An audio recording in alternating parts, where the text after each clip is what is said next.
بسم اللہ الرحمن الرحیم۔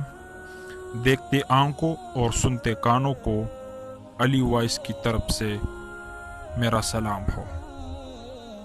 گناہ سے بچنے کا ایک عجیب واقعہ آج سناتا ہوں۔ سلمان بن یسار رحمہ اللہ کے بارے میں آتا ہے کہ اپنے دوستوں کے ہمراہ حج کے لیے تشریف لے گئے تو راستے میں ایک جگہ کھانے پینے کی چیزیں کم ہو گئے۔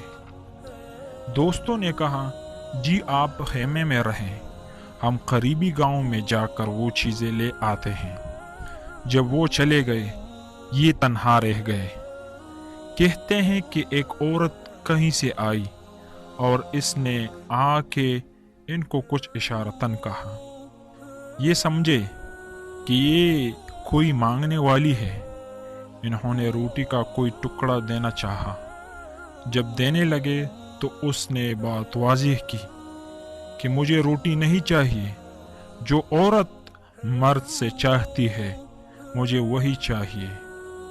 جیسے ہی انہوں نے یہ سنا فوراً دل میں یہ خیال آیا کہ میں اللہ کے دربار کی حاضری کے لیے حج پر جا رہا ہوں، اور شیطان نے اس عورت کو نمایاں بنا کر میرا ایمان خراب کرنے کے لیے میری طرف بھیج دیا۔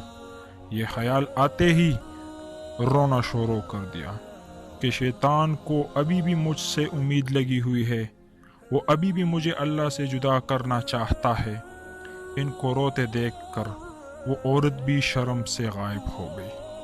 روتے روتے سلمان بن یسار رحمہ اللہ سو گئے۔ کہتے ہیں کہ ان کو خواب میں سیدنا یوسف علیہ السلام کی زیارت نصیب ہوئی۔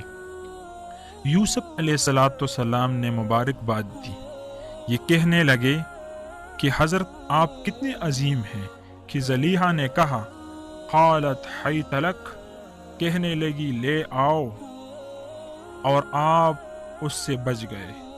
فوراً آپ نے کہا معاذ اللہ، میں اللہ کی پناہ مانگتا ہوں۔